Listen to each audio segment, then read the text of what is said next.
So today we are going to start yet another historical story which tells us how kings in older days used to take the support of trickery, conspiracy and secret plans or scheme for that matter to win against their enemies.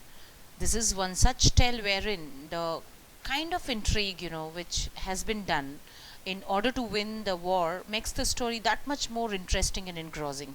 So hi there, this is Ritu Tamret and you're watching my channel Literature with Ritu. So without any further ado, let's get going. This box we are not going to discuss today because this box, I think only the meaning of Trojan horse, what's the meaning of Trojan horse is given. So that's not something which is related to the main theme of the story. So we are going to overlook this for the time being. Maybe later I'm going to explain this box also. Fine. So let's get going once again. So, the Trojan War was fought between the Trojans and the Greeks after Paris, Prince of Troy, took away Helen, wife of King Menelaus, king of Sparta, to Troy. So, first of all, it's quite important for us to understand which two countries were in war. The first country was Greece, okay. The second country was Turkey, which was which was on the outskirt of Asia. Greece is in Europe, Turkey is in Asia. So Sparta was one of the city in Greece, and city of Troy was another city in Turkey, which is of course in Asia. And the king Menelaus here, see the king of Menelaus, the king Menelaus, who was the king of Sparta, whose wife Helen actually uh, went away with Paris. Paris, see here, Paris. Paris was the king of, or the prince of Troy.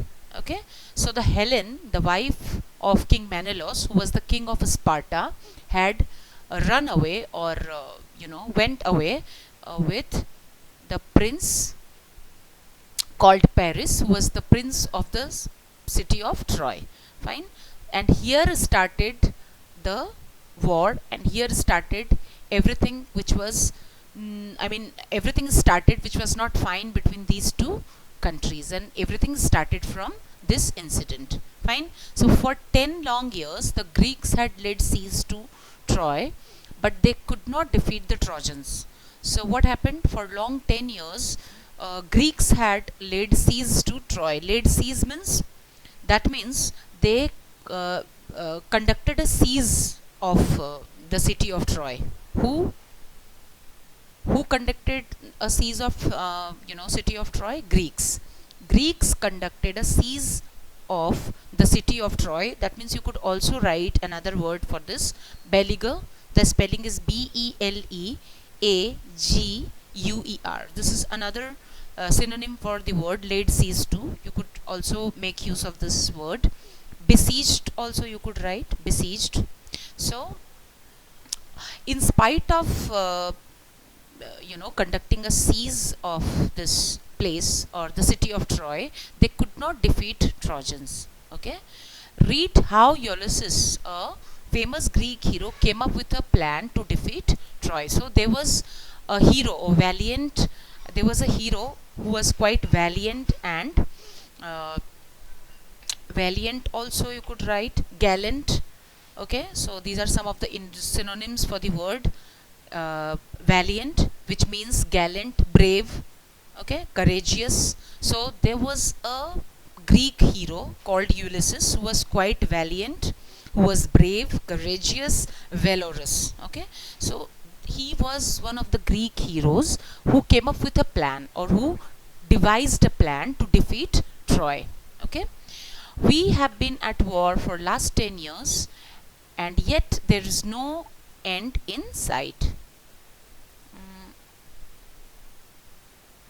Muttered a Greek soldier seated beside a blazing fire on a cold night. So, one cold night, what happened? There was a fire, and around which there were soldiers sitting around that fire.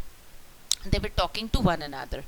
We do not seem to be making any progress. I yearn to go now. Even brave and veteran soldiers like us need a respite from war, said an older soldier irritably. This exchange, expressing anger and discontentment, was soon joined by other soldiers, of whom uh, all of whom concurred that they had had enough of the seemingly never-ending war. So they were talking to one another, and they were it's quite obvious from their conversation that which was going on between or among all these soldiers, that they were not at all satisfied.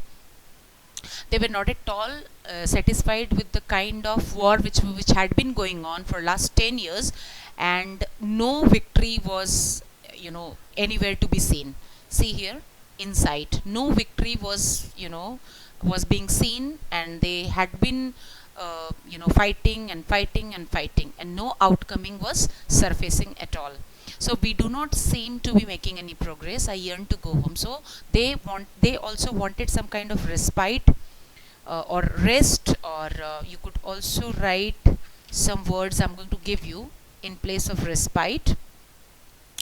Break also you could write, breathing space, interval. Yes, you could also write interval. So they needed some kind of intervals from that war, because they had quite, they were fed up of the kind of war which had been going on for last 10 years. And it's quite obvious, it's not possible for soldiers to, continuously fighting a war, and this war goes on and goes on and goes on, and no outcome, or no outcome is, going to surface. So they were quite frustrated with this war, and they wanted to have some kind of respite, rest, or intervals from that war. And one older soldier irritably, veteran soldier, veteran means what? Any person. So in terms of the story we are reading right now, I would like to tell you the meaning of veteran. Veteran means a soldier who has got a huge experience in fighting. I mean, you could also write a word in place of veteran, like old hand, old timer, old stager, soldier. Old hand, old timer, old stager. You could also write these words in place of veteran. Okay, so veteran soldiers means a soldier who has got a huge experience in this field of fighting, or who is a who is an older soldier. So these kinds of soldiers have also got a huge frustration out of the kind of war which was going on. Okay, because nothing was coming out of that. So they were all getting frustrated and irritated with each passing day. And so they all wanted kind of intervals. And this exchange, expressing anger, discontentment, was soon, and other soldiers were also of the same. Other soldiers were also having the same kinds of feelings inside them, and they too wanted to have rest. They too wanted to have intervals. That means all the soldiers which were present there, which were fighting the war, were in the same accord. That means they were, you could also write this word, they were all in the same accord, or they all agreed with one another, because that war was something which was never ending war. Fine. So let's go to the next page. So now Ulysses, a valiant and clever Greek hero, stood grimly listening to all these conversations. So we have already talked about Ulysses, who was a valiant and clever Greek hero. He was actually standing there, and he was overhearing their conversation which was going among all these soldiers. This war has been going on for too long. We have already lost many of our gallant soldiers in our numerous attempts to enter Troy. So he started thinking, after hearing all these conversation, that the war had been going on for a very long time, and they had already lost many of their soldiers, which were quite brave and courageous. So they had lost many of them now, and they had already made numerous attempts to enter Troy, or break into the walls and enter into the city of Troy, but they could not break into the walls, and they could not enter the city of Troy till now. So the likelihood of us taking the city by force seems bleak. That means the chances that they could have complete control over the city was bleak, or was, I mean, it was not possible actually. So let me give you some of the synonyms for bleak. So you could write like this: chances of their entering the city, or have control over the city, as they had besieged the city from the four sides. But even then, their chances of entering the city was gloomy, dark, shadowy. So in place of bleak, you could write either of these three words, which is gloomy, dark, and shadowy. There is no other means to conquer it except by deceit. And then ultimately Ulysses came up with a plan, or came up with an idea, or devised an idea, that it was not possible for the Greeks to win against Trojans, or to win a victory over them without any conspiracy, or without any intrigue, or you could also write secret plan. That means they must come up with a secret plan or scheme with the help of which they could win against this, or they could win this battle, without which this was not possible. So ultimately, or eventually, Ulysses came up with this idea. So he started thinking about a plan. I have to come up with a plan immediately, or all our soldiers will want to leave, and we will definitely lose this war. Or how can a war be won without men? So ultimately he started thinking about an idea, that if he did not come up with an idea, or if he did not devise any plan, then it would have become impossible for them to win the war, because soldiers were losing their interest in fighting the war anymore. And he would have to come up with an idea, or sorry, he would have to come up with a plan, uh, uh, lest soldiers should leave their interest fully or completely, lest the situation would should get out of the control. So uh, he ultimately thought, how can a war be won without men? He ultimately thought it was not possible for the Greeks to win a war without men. Means, what is the meaning of this? The meaning is that if soldiers leave the war, suppose soldiers, as the soldiers were losing their interest in fighting the war against Trojans, and in that case, if they left the war, they they were not interested, of course. So in that case, if suppose they left the war, then who would fight against the Trojans? Who would be there in order to win that war, or in order to have a victory over Trojans? So this is what Ulysses was thinking about, and ultimately he decided that he would have to devise a plan, or he would have to come up with a plan with the help of which they would have a victory over Trojans. So in those days, cities were protected by means of massive walls constructed around them. So what does this line tell us?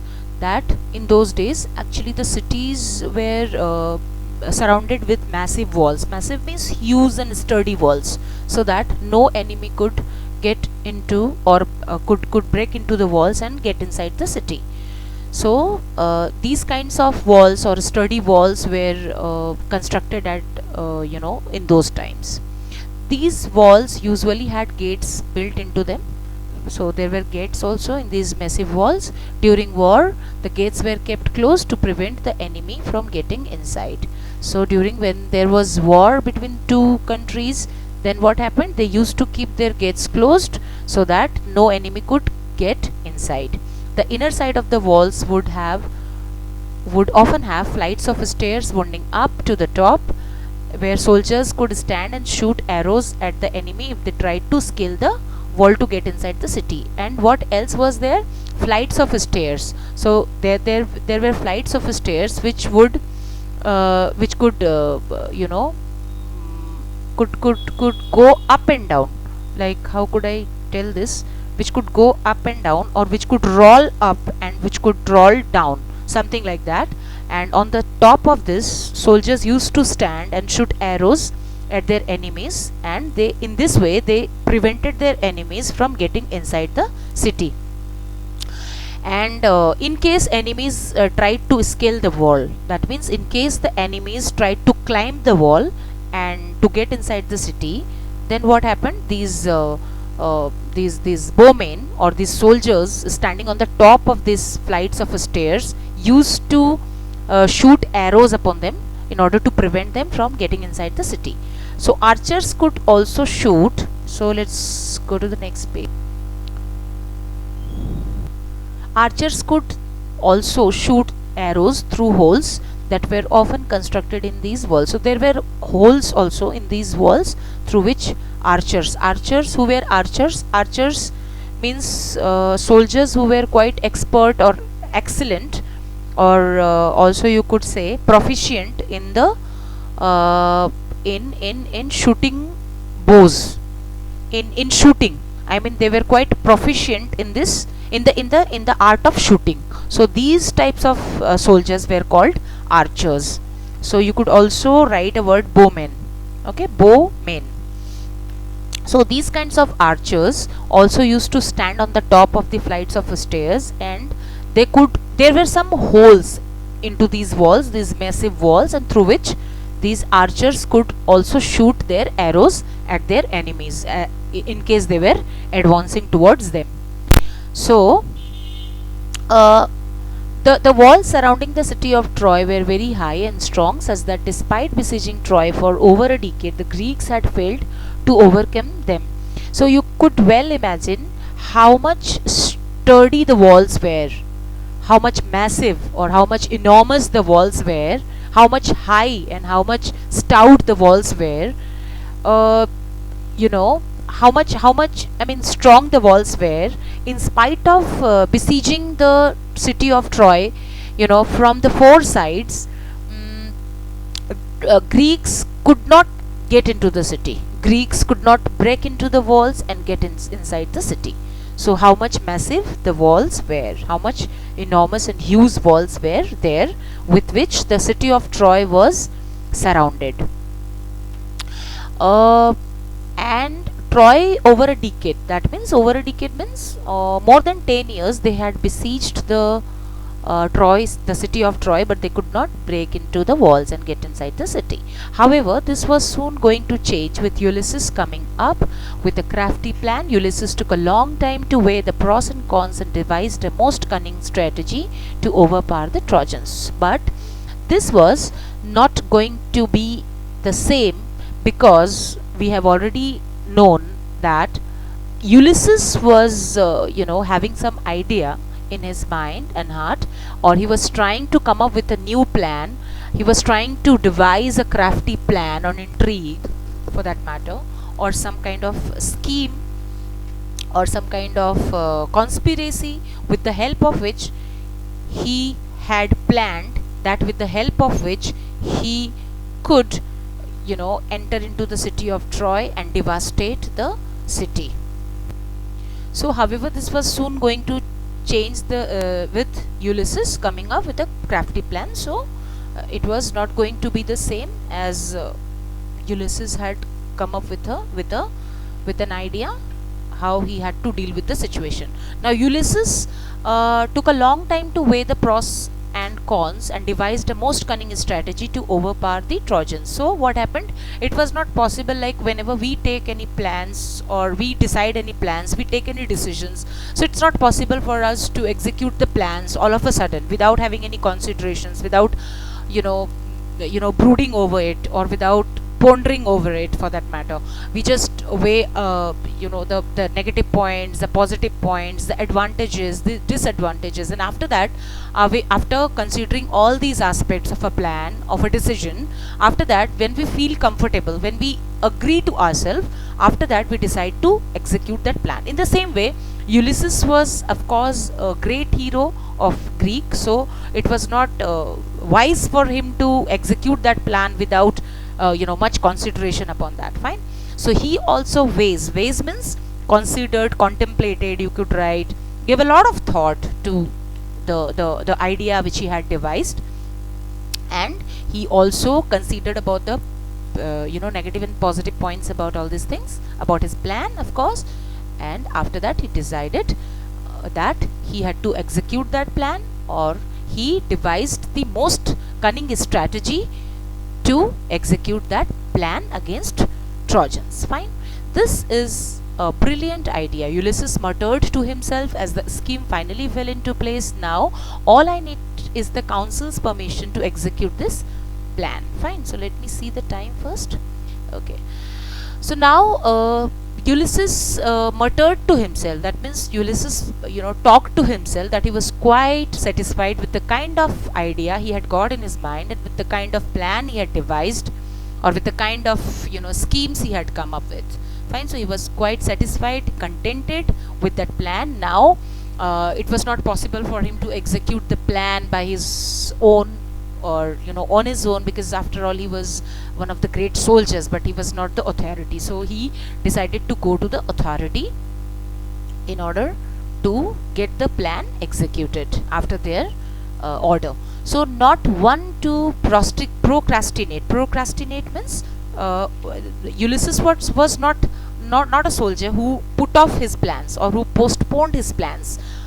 Just after that, just having devised the plans, having considered upon it, or having considered everything about, or all the aspects about the plan, he decided to go to the council's camp in order to have the permission for that plan to be executed. The council consisted of kings, leaders, and brave soldiers of the Greek army. So who were there in the council? There were kings, leaders, brave soldiers. Fine. May I enter? He tried to take permission to enter into the tent, into the camp. Only two members were there inside, Menelaus and Agamemnon. So King Agamemnon was the brother of Menelaus, King Menelaus. Yes, Ulysses awarded and said, sorry, Agamemnon, did you desire to speak one of us?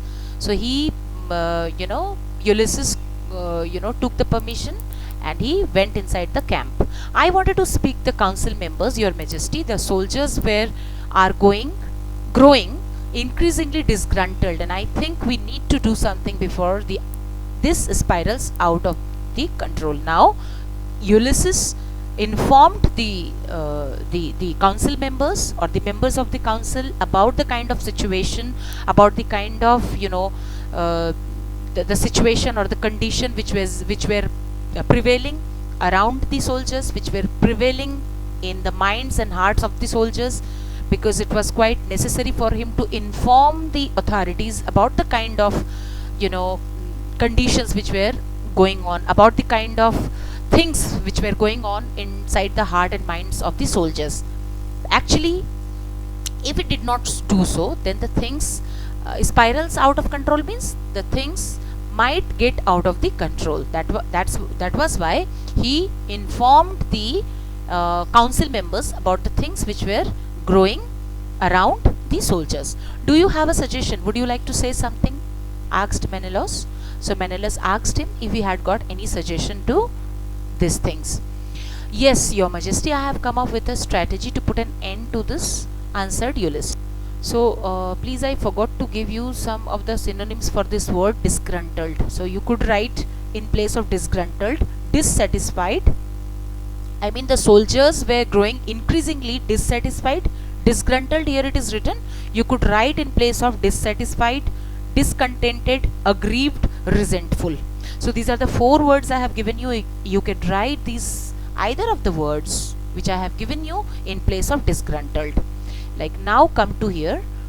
Yes, Your Majesty, I have come up with a strategy to put an end to this. Now Ulysses informed the council ministers that he had devised a plan.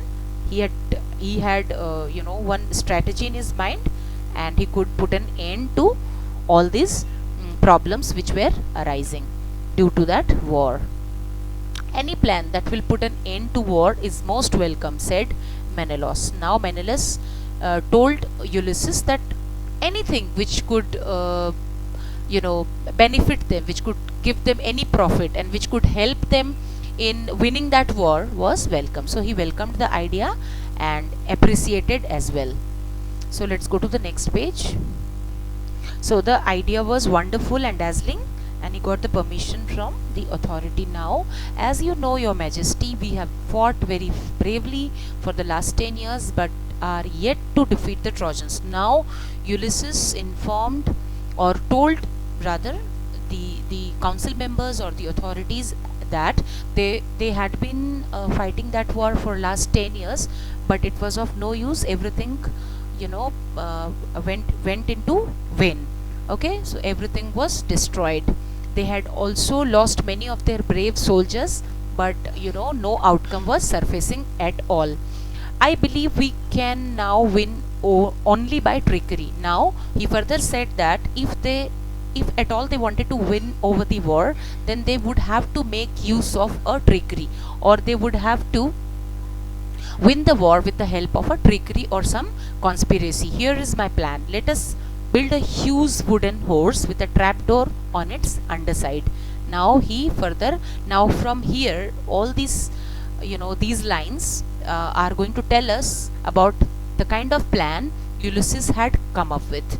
So let us build what he suggested. He suggested to make a huge wooden horse with a trapdoor on its underside. That means he suggested that they should make a huge wooden horse, which was of course like made up of wood, but it was there was a trapdoor on its underside. That means on the bottom of its platform, or on the bottom of its platform there would be a trapdoor. Trapdoor means you could write back entrance. Okay, indirect means of entry. So there would be an indirect means of entry, and that would be on its underside. That means on the base of that, and that horse would be, there would be, sorry, where we were, okay, yeah, that horse would not be solid. Actually that horse, which would be made up of wood, would not be solid. There was some place inside the horse rather, and so that, let's go to the next line. Some of our best warriors will hide inside it. Okay, that means the horse would be there would be some place, or there would be some space inside that horse, so that their best warriors would hide themselves inside it, and this horse would be placed right outside their gate. The rest of our soldiers would appear to retreat by sailing away in the ships. Now what will happen? Rest of the soldiers would show that they were retreating. Retreating means they would show that they were withdrawing the war, or they were retiring from the war. They were drawing back, or they were pulling back. Means what? Means they would show falsely that they were no more interested in having that war anymore, and thus, or therefore, they were withdrawing from the war. They were drawing back, but everything would be false. The rest of the soldiers retreat, sailing away. They would start sailing away in their ships. The Trojans will think we have accepted defeat and sailed away. Only Sinon, acting as our emissary, will remain here with the horse. Then who will be there? Sinon was one of the soldiers, and he would be there beside this wooden horse, which would be kept right outside their gate, and he would act as our emissary. Emissary means ambassador. He would act as their envoy, or ambassador, or diplomat, delegate. So he would be treated as their emissary. That means ambassador, delegate, or diplomat. Will remain. Okay, he will convince them to move wooden horse inside the city. Now what he will do? Sinon would try to convince the soldiers of the Trojans, or the Trojan soldiers, that they should move the wooden horse inside the city. At night, when the unsuspecting Trojans are fast asleep, our warriors will come out of the horse and capture the city. Then what will happen at night when Trojans were fast asleep? What will happen? When the Trojans were fast asleep and the wooden horse was inside the gate, it was no more outside the gate, because Trojan soldiers would take the wooden horse inside the gate, okay, inside their city. And at that time, when all the Trojans were fast asleep, the soldiers who were inside that wooden horse, who were hiding inside that wooden horse, would come out, okay, and capture the city. What they would do, they would come outside and they would devastate everything and they would capture the city, explained Ulysses. Okay, so keep it up to here for today. So it is already 30. Keep it up to here. So in our next video we are going to finish the chapter. I think that will be the next part of this chapter, Trojan horse. So if you like my ways of teaching, my ways of explanation, then please give likes to my videos, subscribe to my channel, and please share my videos with your friends so that they could also take the full advantage of my knowledge, and they could also have complete explanation of all these chapters which I'm making videos of. So till then, bye bye. In our next video we will be meeting with the next part of this story. Bye bye.